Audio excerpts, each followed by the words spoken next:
anything over one as an audience is an audience, otherwise it's an audient. And so it's really nice having Mike here, because at the World Storytelling Cafe. Because the first time I met Mike was probably in the mists of time at the 3 Foot Festival, I should think, in Chelmsford, when such things existed. And later on, as he became storytelling laureate of Chelmsford, he invited me down to a few things in bookshops, etc. And then I started taking him up to my storytelling area at Cambridge Folk Festival, and for some years. And Michael always brought a student with him, or two. And we've had some really good people over the years, haven't we, Michael? We have. Who have actually gone on to earn a living out of it. Yes. Which is always a bonus in this trade, as Cameron will probably attest to. Yeah, I'm still trying. You know, I've served a very long apprenticeship, like about 50 years or something. But anyway, it gives me enormous pleasure to introduce to the World Storytelling Cafe tonight, live and direct, Mike Dodsworth. Let's give him a round of applause. Thank you, John. Thank you very much indeed.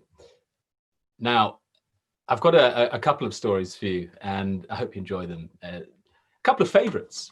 And the first one is, it tickles me pink every time I tell it, and I hope you enjoy it too. And it begins like this. It begins the theme's quite relevant, really. It begins with a problem, not on a pandemic scale, but it's a problem nonetheless, and a problem that affects the community. And the problem, hello Shane, the problem isn't going to go away. It's simply one of those problems that arrived, and it stayed, and it would have to be dealt with forevermore. So the village woke up to a problem, and at first it wasn't obvious that there was an actual problem until it was discovered. And it was discovered quite by chance, a very peculiar problem. It was discovered when two people had a conversation, which is a lovely thing to do. And you're welcome to have a conversation during the story as well. Interject with your spacebar, or if you want to phone with pressing the right button, but feel free to come on in whenever you like, and we'll preserve that feeling of liveness during the storytelling. But a conversation, and it was about something banal, something pathetic. It was a conversation between two people in a family discussing what they needed to get from the market. And the conversation may have included words like tomatoes, melons. It could have included the conversation about how many of these were needed. And some counting was involved. And at some point during the conversation, one of the people said a certain word and disappeared into thin air. Just like that, out of the blue, gone.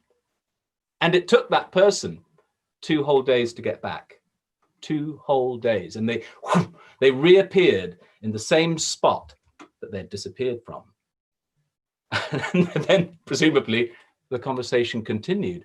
This time it would have taken a different slant. It would have been, what the hell have you been? You know, where did you go? What, how? And the person who had disappeared had absolutely no knowledge of this. It was, well, what do you mean? What do you mean, where did I go? I've been here, and here I am, and we're talking again. And no, you disappeared, and it's taken you 2 whole days to get back. No. Yeah. Oh yeah. Really? Yeah. You're not.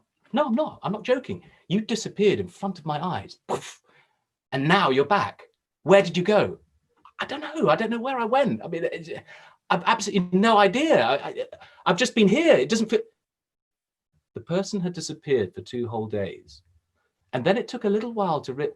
What were we talking about? What were we doing? They went through all the possibilities until they zeroed in on the fact that this person had said a certain word, which happens to be a number, For numbers are also words when they're spoken about. And this word and this number was the number.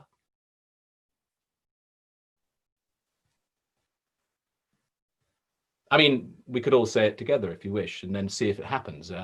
Feel free to press your space bars and say this number with me after 3, which happens to be a safe word and number, but this one isn't.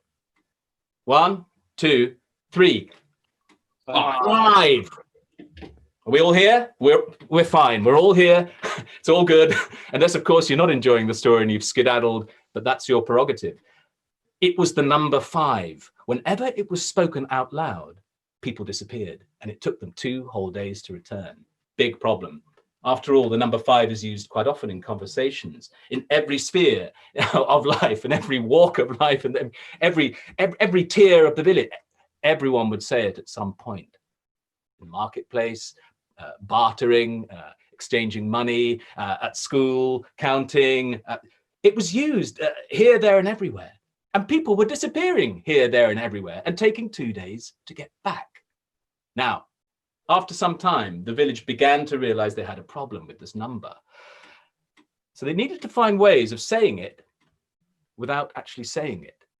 So people tried all sorts of ideas. They tried to use different languages, but no, that didn't work. It was still said out loud. It was the same word, the same number. They were disappearing. So they tried other ways of saying this number without saying it. Yes, of course, they could use their hands. Indeed, people started to use their hands to say the number. That was a good way. People started to write it down and pass notes or draw in the dust when they needed to use this number, this word. People started to use mathematical equations, such as sums, such as I'll have good-looking tomatoes. Those. How many did you like? Well, I'll have 4 plus 1 of those tomatoes. Fantastic. People started to use all sorts of sums and equations to say without saying. Now. 5. Yes, 5, indeed. Well done again. Let's keep saying 5. Whenever you want to say 5 and I hold up my hands, you're welcome to press that space bar in the Zoom tradition and contribute to the story by saying the number 5. People began disappearing less because they began thinking about what they were saying before they actually said it. But of course, accidents happen, and people, particularly in the heat of the moment, you tend to forget your grand schemes. And yes, people were disappearing, just at a very, a slower rate. But the trouble began when high up in his tree, looking down from above, witnessing the scene, listening to the problem and tuning into their solutions, and at the same time, beginning to scheme and harbor an idea that would glean food and goodies without having to do any work. You may have already guessed who was the resident high up in this village. Yes, Anansi the spider. Anansi the spider, who was lazy and greedy and didn't like sharing and enjoyed eating, but didn't like working for it, but enjoyed tricking others in order to glean food. Lots of it, plenty of it, without having to do too much hard work. Anansi the spider had been listening to the problem, and the plan that Anansi hatched was devious and sneaky and required just a little bit of work to enact, but boy, would it pay. So Anansi scuttled down from his tree and began gathering the things he needed in order to hatch his plan. And so Anansi went to the side of the road that led all the way to the marketplace, one of the most important roads in the village. For at the marketplace, everyone came and went and bought and sold, particularly food, and everyone would come and go from the market at some point in the day. Now, people bought fresh every day in this village. This is how they decided what they wanted for dinner in the morning or a bit later on, and someone popped down to the market and bought the ingredients and took them. And Anansi knew this and posted himself at the side of the road, just in the optimum spot, and there began to dig. Not 1, not 2, not 3, Not 4, but the one that comes after 4. 5. Holes in the 5. ground. And into each one of the holes, he put a seed. It was a pumpkin seed. 1, 2, 3, 4. And the one that comes after 4. Plop. 5. And covering up and tending and nurturing and watering, after some time, the pumpkin plants began to grow. And Anansi announced to the world, Anansi's growing pumpkins. I've done it all by myself. Come and see if you want. Anansi and his pumpkins by the side of the road that leads to the market. Anansi settled down and waited. And waited, and he didn't have to wait very long. But who should be coming up the road first? Yes, you may have guessed. Right. Mr. Dog, the baker. Mr. Dog was a baker. He still is, a very good one. And Mr. Dog had a great big basket full of baked goods, rolls and cakes and pastries and donuts and croissants and all the good things that he would sell. And the smell that came from the basket was wonderful. And Nancy could smell the bakery goods coming up the road and knew it'd be Mr. Dog. And he knew about Mr. Dog, and he knew that Mr. Dog was a kind soul with a kind heart. And Mr. Dog was also gullible. And Mr. Dog had been tricked before, and he would be tricked again. And so he went into his act, and Mr. Dog saw Anansi in the distance and stopped and said, nah, I'm not going to say hello to Anansi today. I can see him at the side of the road. And you know what? Every time I speak to Mr. Anansi, he tricks me. And today I've got my basket of baked goods and I'm going to sell them, and they're all going to get to market, and I'm going to sell all of them. and Nancy's not going to get one of them unless he pays for it. So I'm not going to say hello. It might seem a bit rude of me not to say hello to someone, but today I'm not going to. I'm going to keep on to the market and ignore him. So Mr. Dog attempted to walk up the road to market, attempted to ignore Anansi, who began wailing and screaming and screeching hysterically, Mr. Dog, at the top of his voice. Please help, Mr. Dog. You're the only one. Please, Mr. Dog. Mr. Dog, stop, please. He wheedled and whined, and the heart of Mr. Dog filled with empathy. And Mr. Dog put down his basket and said, Anansi, what's wrong? Ooh, whoops, Mr. Dog. You've spoken to Anansi now. Could be trouble. Mr. Dog, please come, look, look. What, said Mr. Dog. Look, Anansi is growing pumpkins, said Anansi. Well, that's good, Anansi. Well done you. Why are you sad? Why do you need my help? What's wrong? I'm here to help. Well, thing is, Mr. Dog, I've got these pumpkin plants, but I don't actually know how many I've got, and I would dearly love to know. What do you mean, Anansi? You don't know how many you've got? Well, we'll count them then, Anansi. Count your plants. Simple as that. No, I can't, Mr. Anansi. I can't count my plants because I can't count. Huh? What do you mean? Shh, Anansi. I can't actually count. You see, Anansi was never taught how to count. Poor Anansi. Never went to school, Mr. Dog. You went, and you're a baker, and you're a good counter. You know exactly how many of those rolls and cakes you've got in that basket over there, don't you? Oh, yeah, I do. Yeah, I do. So, Mr. Dog, I've got yes. What was it? Oh, I've got an idea, said Mr. Dog. I should have said it immediately, as soon as I found out that you can't count. What is it? Said Anansi, excited. Please tell. Well, I tell you what, said Mr. Dog. I'll do this for you, Anansi. It won't take too long. What I'm going to do is I'm going to count the plants for you. I'll count them out loud, and then you can listen to me count. And as you listen, you can learn. What do you think?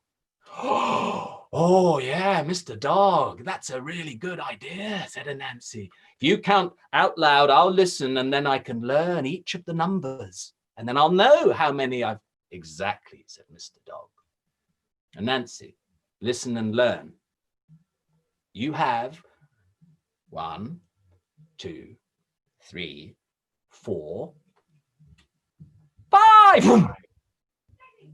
Mr. Dog disappeared into thin air. It would take him 2 whole days to return. And in the meantime, Anansi scuttled over to the basket of baked goods, sat atop, and began helping himself to anything that he fancied.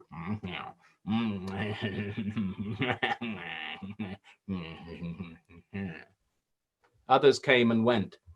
Some, like Mr. Bull, ignored Anansi completely. Good for you, Mr. Bull, ignoring Anansi. For if you hadn't, he would have tricked you out of your fruit and vegetables. But others were not so lucky. And as the day wore on, Anansi was sitting atop a mountain of baskets, all filled with delicious things to eat, stretching down his legs and helping himself to anything that he wanted. Now the day wore on, all right, and Anansi was getting very, very full indeed. This is a good day, Anansi.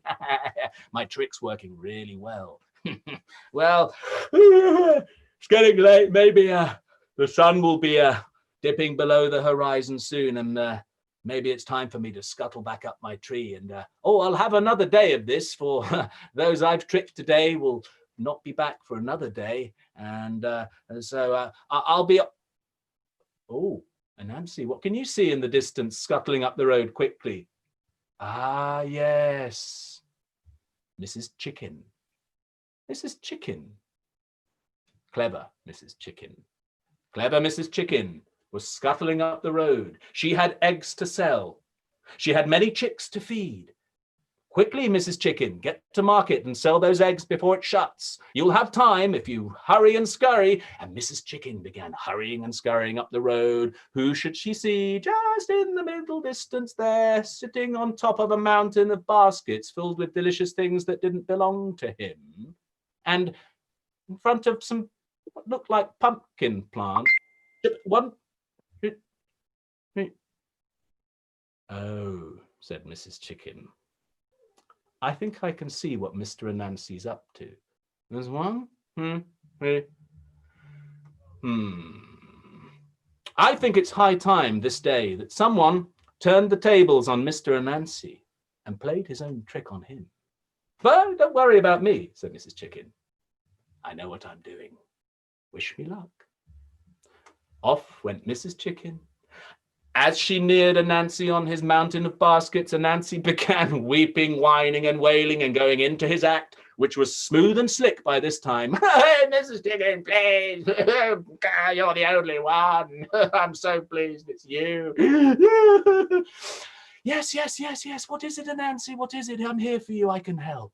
Now calm yourself down and take a deep breath, and let's hear what it is you have to say. I'm here to help. I'm sure between us we can solve your problem, Anansi. Now spit it out. What is it? What's wrong? Thank you, Mrs. Chicken.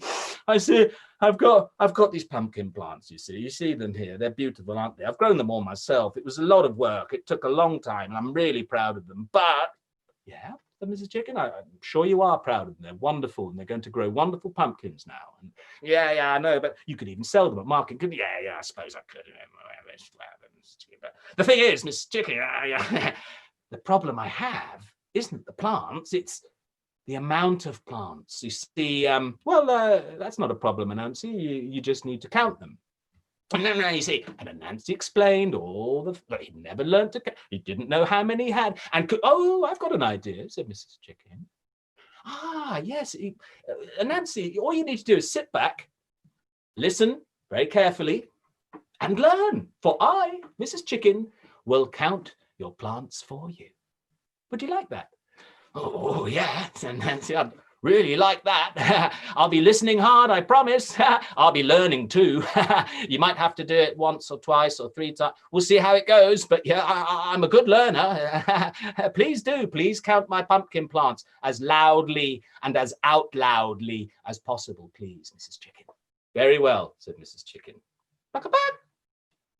Anansi, you have 1, 2, 3, Anansi. 4, Anansi.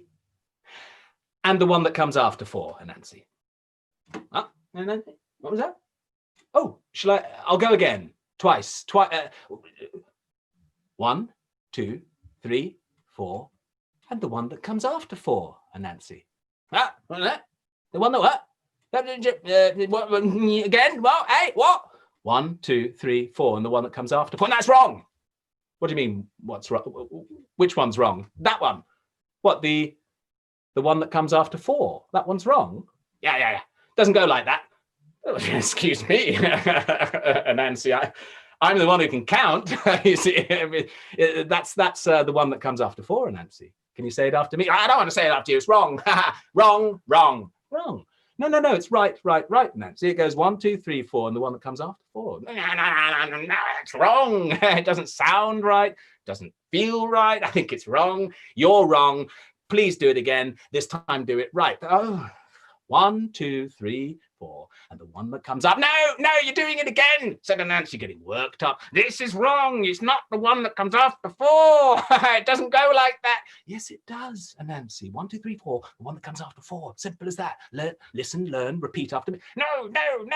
1, 2, it's not the one that comes after 4. Then what is it, Nancy? It's 5. Whoomph.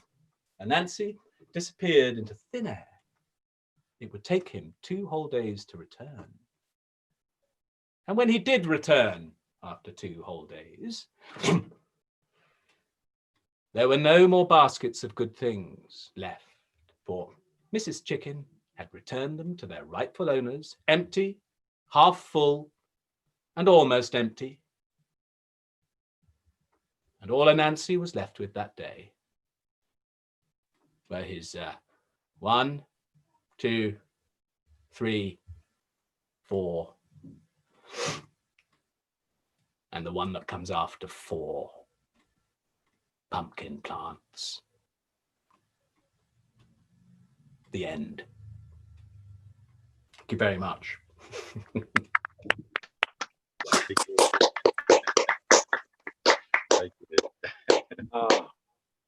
I'm sure you all saw that one coming. What a trickster. I'm going to stay with the village and tell one of the stories that it's got a nice adventure. It's a good there and back story, and it's got a little list in it too, which is fun, and magical friends that help in time of need. I hope you enjoy it. It starts with a question. Often stories do. And this question is, have you ever heard of Baba Yaga? Mm-hmm. I've heard of her, but I've never seen her. And those who say they have, who have returned safely to tell the tale, have said that she's maybe 8, maybe 9 feet tall, and she, with long arms and legs that reach out like tentacles. And they say that her teeth are made of iron, gnash, and they say that her eyes are blazing red. Now, they do say that those with blazing red eyes can't really see their hand in front of their face, but it was known that Baba Yaga could see for miles and miles and miles. She could see practically everything. Now, she lived in the forest, the great forest. But where in the forest was a mystery, for she kept moving from one place to the next, and you never quite knew where she would be. And the many, many villages within the great forest whose ancestors had created clearings and chopped down trees and built homes and found water and created homesteads and communities that had grown. These communities had grown up alongside Baba Yaga in the great forest. And there was one thing that they always taught their young and kept teaching as they grew, driving it home, the point that you must stay away from Baba Yaga. Stay away from Baba Yaga. Even the first thing that was said to babies when they were born would be, you stay away from Baba Yaga. And it would go on from there into school and playing, and songs would be sung, and rhymes too would also have that phrase of staying away from Baba Yaga at all costs. Why? Well, let's just say that those who had not stayed away from Baba Yaga, at least half of them had never returned to tell the tale, which was saying something. Staying away was optimum, for you never knew what mood she might be in from one day to the next. For Baba Yaga was the type of creature that was unpredictable. She, one thing one day and one thing the other, and the one thing one day could be the one thing that you never return from, and the other thing could be the Baba Yaga that would grant you a wish. Anything you wanted. Oh, all you need do was ask, and she would grant it. Could be anything, as fantastical as you wished, and she would grant that wish. But if you were to meet her, you would never know which mood she was in, let alone where she would be. For Baba Yaga lived in a house. Yes, but it was an unusual house, for the house grew tall and stood on 3 enormous chicken legs that walked through the forest and moved here and there. And children would often play in the great forest, for they knew it well. And although there were parts they had never been to before, for it was vast, but playing hide and seek in the trees was a wonderful game for the children, and they would play it often. And maybe if you'd been there, you could have played it too. And maybe you'd hidden so well, like some of you have in that game when you were children, and some of you still are. And maybe you'd hidden behind a tree and then looked out and peered, and there you could see across a clearing the house of Baba Yaga standing on its 3 chicken legs. You remain quiet and you creep back to your friends and say, yeah, you found me, I found you, but there's something I need to show you. Stop the game now, come and see. I can see Baba Yaga's house. And they go, nah, you can't, you're lying. No, follow. You come, please, quickly, before it goes. And you would take your friends there, and then you say, there you see. But it had gone. And your friends would accuse you of being a liar, and the tears would sting your cheeks. Because you knew you were right. You'd seen it, but they didn't believe you. You'd seen it, but it had seen you, and it had walked away. So let alone knowing what mood she might be in, you never knew where she might be too. So stay away from Baba Yaga.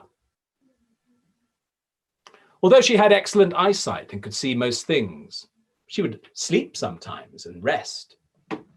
Would stay at home by the fire.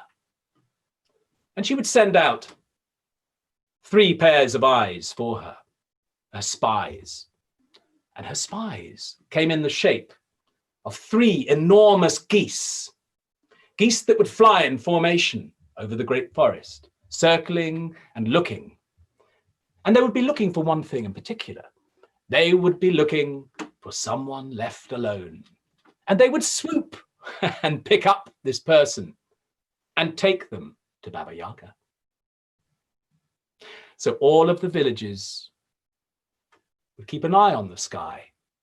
And if those geese were seen, someone would shout, maybe geese, a code word, a danger word, and it would be like a fire drill.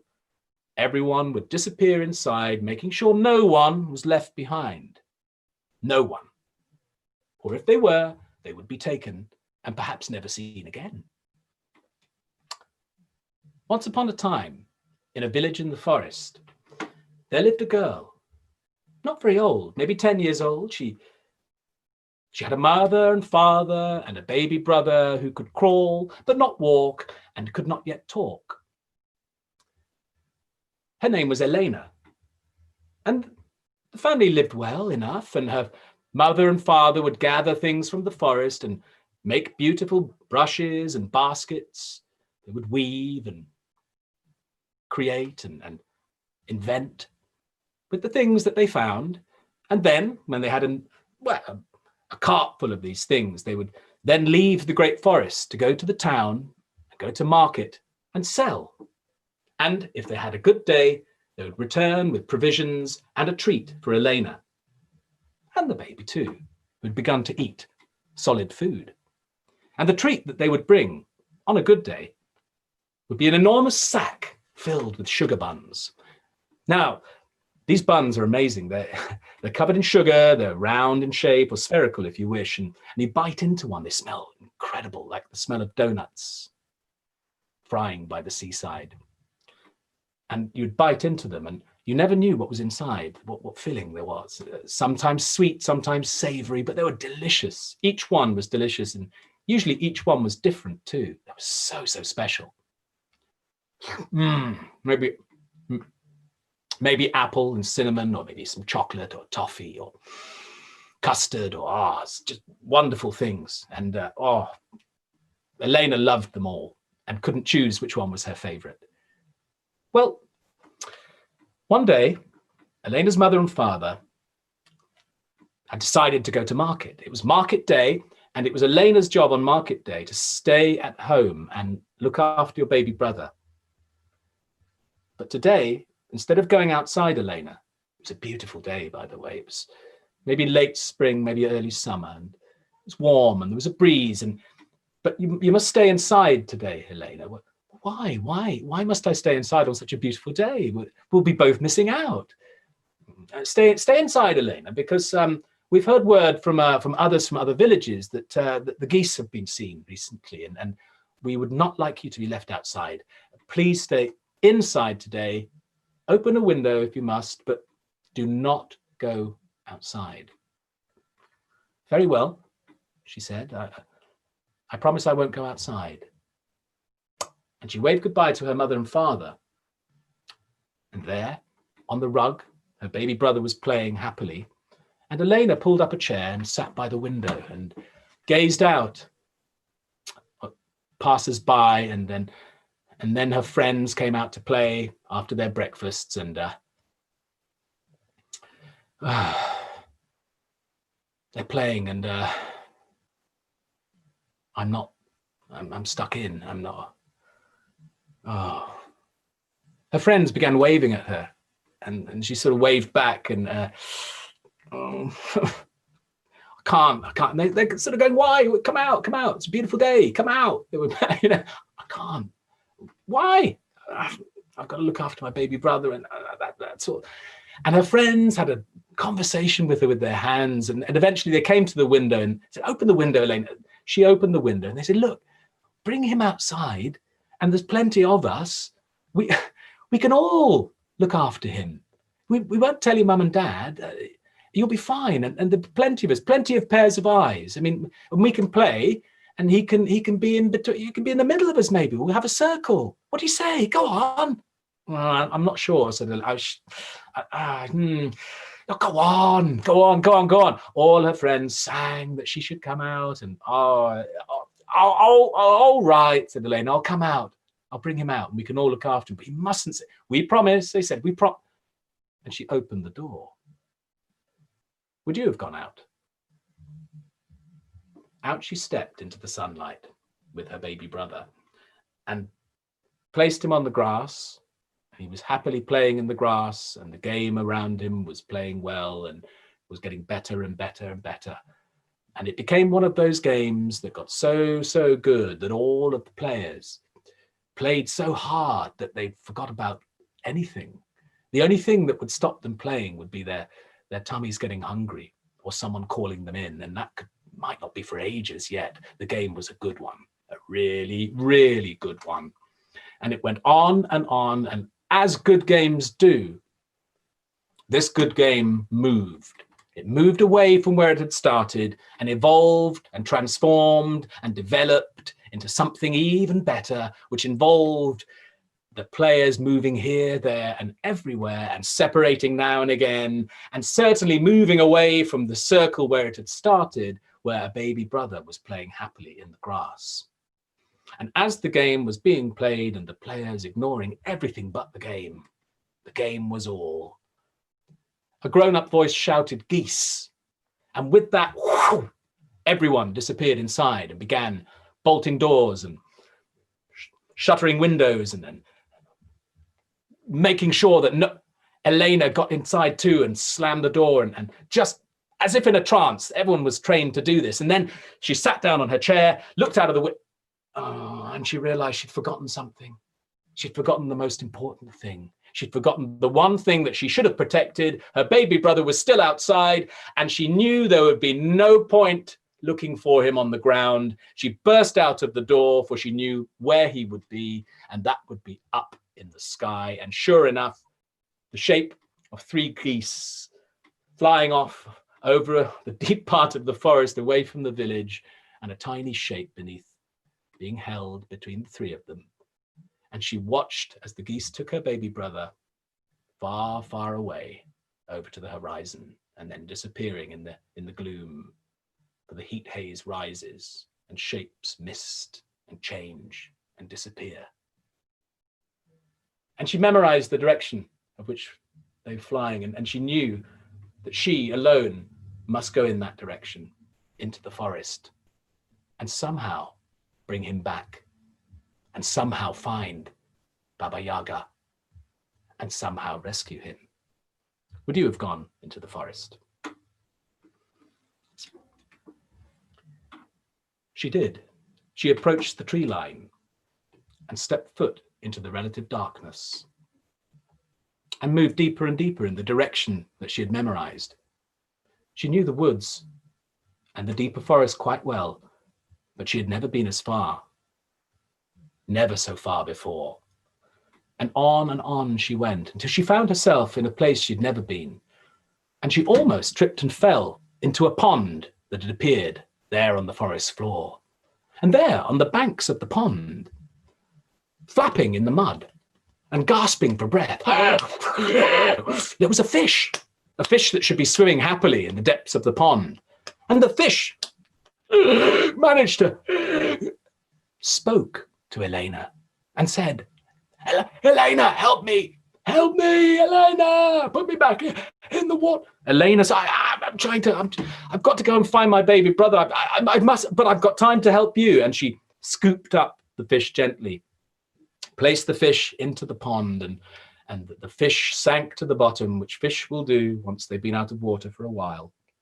And they'll go to the bottom and they'll get that little bubble of air back in their bodies that enables them to float. And sure enough, after a while, the fish returned to the surface with something in its mouth. And it said to Elena, Elena, take the shell out of your mouth. And Elena said, sorry, I can't quite make out what you're saying. Your mouth's full. Take the shell out of my mouth. Well, sorry, it was take the shell out of my mouth. Oh, you want me to take the shell out of your mouth? Of course I will. And she took the shell from out of the fish's mouth, and the fish said, you keep that safe, Elena. You tuck that away, keep it safe, for you are going into danger. And when you feel at most at danger, you throw it behind your back, and all will be well. And with that, the fish turned tail and disappeared back into the depths of the pond. And Elena walked on. After some time, it grew darker, not because the sun was dipping below the horizon, but because the trees were growing closer and closer together and blocking out the sun. And she made her way through a particularly thick clump of trees when she heard a small voice from above say, Elena, help me, Elena, help. She looked up and she could make out in the gloom there was a squirrel, and its paw was caught in a trap. And it said to Elena that, you must help, please, please help. The hunter will have me in its pot tonight. Please, please. Thinking nothing of it, Elena freed the squirrel from the horrible trap, and the squirrel darted up the tree, up presumably to its nest, and returned with something in its paws. Take it, Elena. It was a nut. Take it, take it. And Elena took the nut from the squirrel and said, thank you. Keep it safe, said the squirrel, for you're going into danger, and when you feel most at danger, you throw that nut behind your back and all will be well. And with that, the squirrel turned tail and disappeared up the tree. And Elena now had a shell and a nut, and she was going deeper and deeper into danger. Deeper and deeper into the forest she went, bravely, with a stout heart. Darker and darker it got. And she almost tripped over something in her way. It was a tiny little squeeze. It was a mouse. And it spoke to her and said, Elena, please, this stone has fallen in the way of my hole, my mouse hole, my home, my sanctuary. If I can't move it, please help me, otherwise the owl will have me tonight. And Elena thought nothing of it. She easily moved the stone aside, which would have seemed like a colossal boulder to the poor little mouse. And the mouse gratefully looked up and disappeared into its mouse hole, and then returned with something in its paws for Elena. It was a little pebble. Take it, Elena, take it. And she did. And the mouse explained that she would be going into danger and that she must throw it behind her back when she felt most at danger, and all would be well. Armed with her 3 objects from the 3 friends she had made and helped, Elena went deeper into the forest in the direction that she had memorized, and soon she came to a place in the forest where the trees don't grow.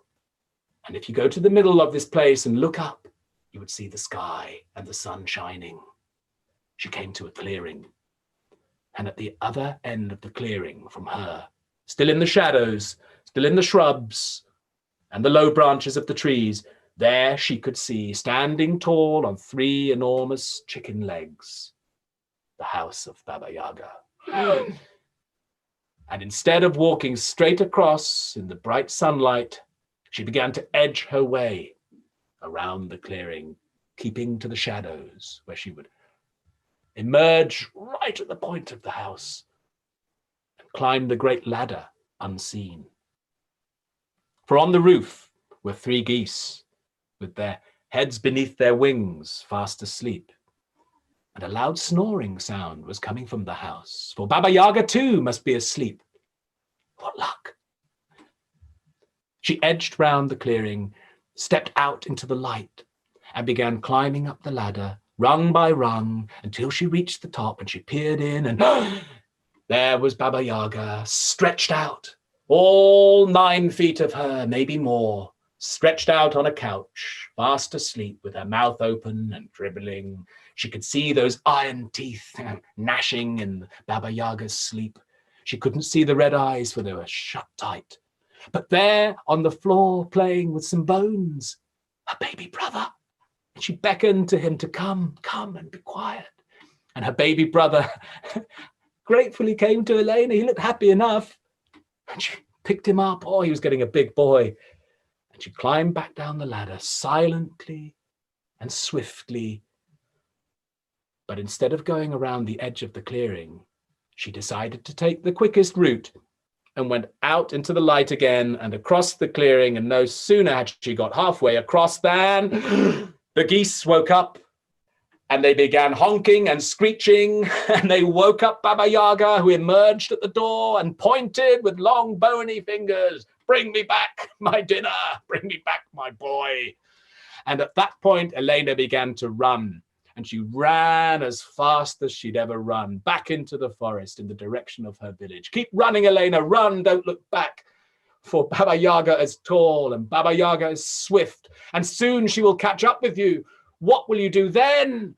Sure enough, Baba Yaga set off at a pace and soon caught up with Elena and reached out and almost touched Elena's dress when Elena remembered the shell that the fish had given, and she threw the shell behind her back. Up into the air it went, and as soon as it landed on the forest floor, whoom, a great lake appeared. A huge lake, deep and wide, Elena on one side, Baba Yaga on the other, and Elena ran on into the trees, leaving Baba Yaga at the lake's edge, deciding what to do. The lake was too wide to swim across, and she didn't fancy swimming anyway. It was too wide to run around. It would take too long. So she crouched by the lake and did the one thing that she could do, and she began to drink the lake until it was dry, and began striding across the dry lake bed and began running again. And soon she would catch up with Elena. Elena, run! Run and don't look back! She's behind you. She will catch up with you soon. Go, go, go! And sure enough, Baba Yaga soon reached Elena and stretched out a long arm and almost touched Elena's waist when, she remembered the acorn that the squirrel had given, and over her shoulder it went.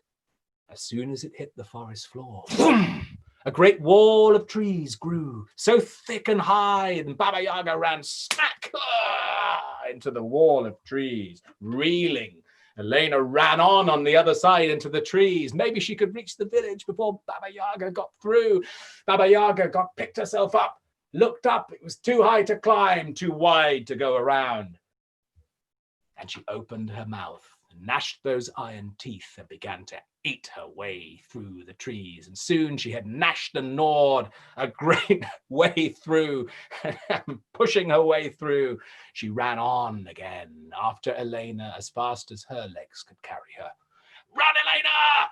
Run! The wall hasn't worked. Keep going, that's it. Oh, he was getting so heavy, the boy. He was getting such a big boy, and she was struggling. And oh, Elena, keep going. This is the one, all you can be doing. The sun was beginning to get lower in the sky. Go, go, before it gets dark, Elena. Baba Yaga soon caught up with her. Yes, and reached out and touched Elena's hair. Elena remembered. What had she been given? The pebble by the mouse. Over her shoulder it went. And as soon as it hit the forest floor, boom! A mountain grew, high and strong, and Baba Yaga ran boom into the mountain and fell reeling back into the trees and bushes. And Elena ran on and on until she reached the tree's edge. Baba Yaga picked herself up, nursed her head, and said, it was too high to climb, too wide to go around, too hard to eat, and she couldn't drink it. And then Baba Yaga turned into the Baba Yaga that if you were to meet her, she would grant you a wish.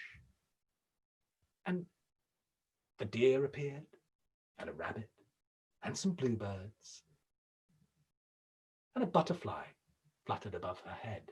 And she turned and went back into the forest, presumably back home, and forgot all about Elena and her baby brother, who ran and ran and ran until they reached the village. And the sun was almost below the horizon when she reached home and opened the door and put the boy down on the rug and sat down and caught her breath, and boom, the door opened. But it was her mother and father. They had returned from market, and it had been a good day.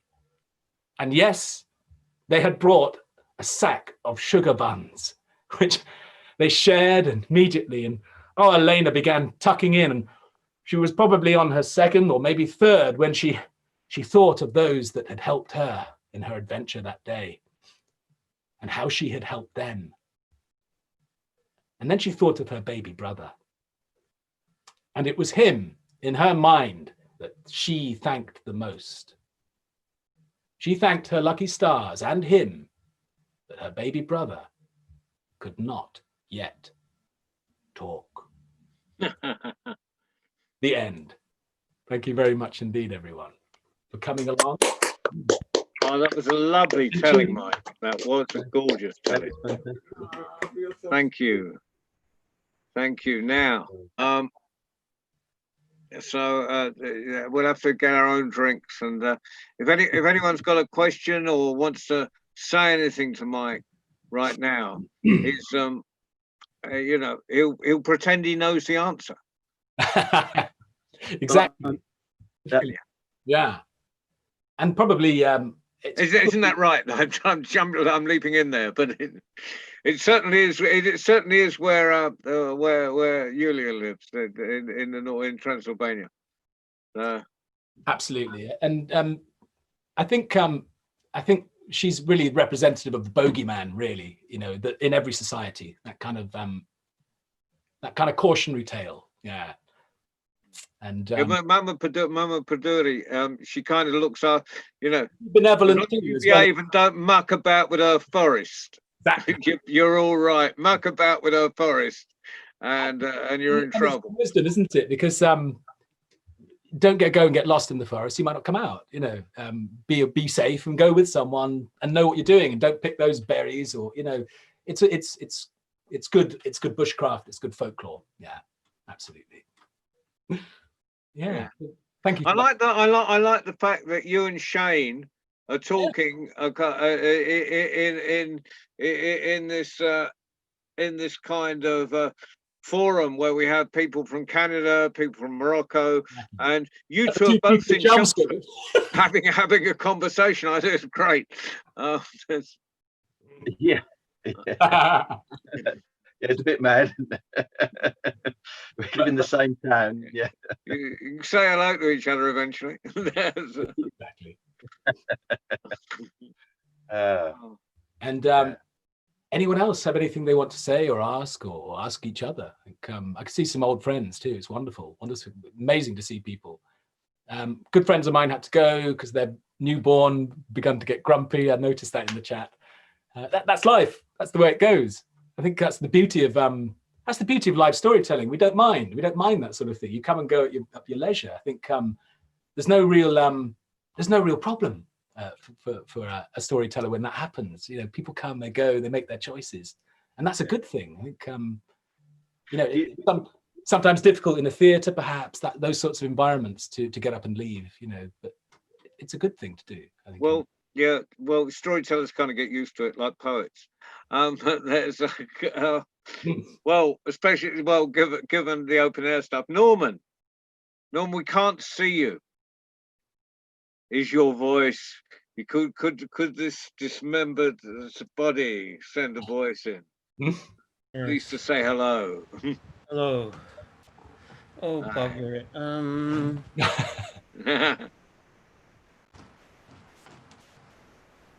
It's all right. It's not compulsory. No. I'm just wondering, Mike, with the Anansi story. Yeah. Do you? I'm assuming you tell it to children quite often. Yeah. Do they? Because you want to say 5 all the time. Do they shout out a lot? They do a lot, and they enjoy making up reasons how you can say it without saying it, and they like to come up with their solutions. Yeah. Yeah, it's a very. I would imagine it's a really good interactive story. Yeah. It is. Yeah. Yeah. I might steal it. Yeah. Again, it's the beauty of what we do, isn't it? Fantastic. It's licensed. Thieves and liars, the lot of us. I think the rule of thumb, you take, but put one back. That's it, isn't it? By putting one back, you're sharing. Yeah. Yeah. But I think big thanks. Thank you, Yulu. Thank you, John, our great curator of this incredibly unique global festival. It's incredible. 6 continents now. Is that right, John? Contributing. Yeah. We're getting around. We get around. And tomorrow I must. It's not tomorrow, but I've got to. I'm going to do a few parish notices. Yeah. On Thursday, from 1 till 3 in the afternoon. Normally at this moment, I would be sitting in the middle of a field at Glastonbury Festival, and getting ready and constructing the kids' field, and we'd be getting all those brilliant ribbons up down the middle, and being ready to open up on Thursday. And on Thursday at midday, we open, and there's so many families pouring through the entrance that it takes 20 minutes to get them through the entrance with their children. Just the entrance, and not the entrance. They're already in Glastonbury, but this is just to get them to.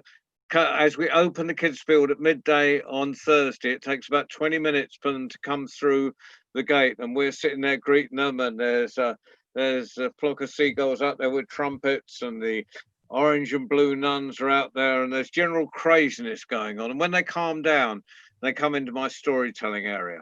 And Thursday from 1 till 3, we've got live storytelling going on at the World Storytelling Cafe, with the tellers that would normally be at Glastonbury. So there's 10 of us on this mad story go round.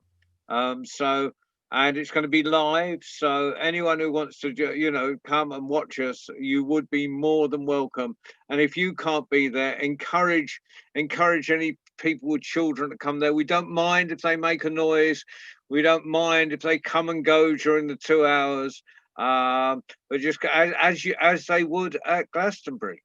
So that's. And then at the end of that, I'll announce what's coming after that. But that's our biggie. We want to get loads of people in the room to get that real Glastonbury feeling. So hopefully we'll see people there. And if ever, can we give Mike a huge round of applause? Thank you. Thank you very much. Great to see you. Thank you for joining us. And soon, it'll stay up on site, this, but as soon as possible, you'll get out his scissors and chop off the first 10 minutes when we've been sitting nattering away. Well, or someone down in Morocco somewhere will get out their scissors and chop off the first 10 minutes. So hopefully very soon it'll look smooth as silk. And like we planned it this way, like we opened the doors and the audience walked in. But meanwhile, thank you very much, and thank you for joining us, and thank you for the telling, Mike. Thanks very much. Bye, everyone. Take care. Another time.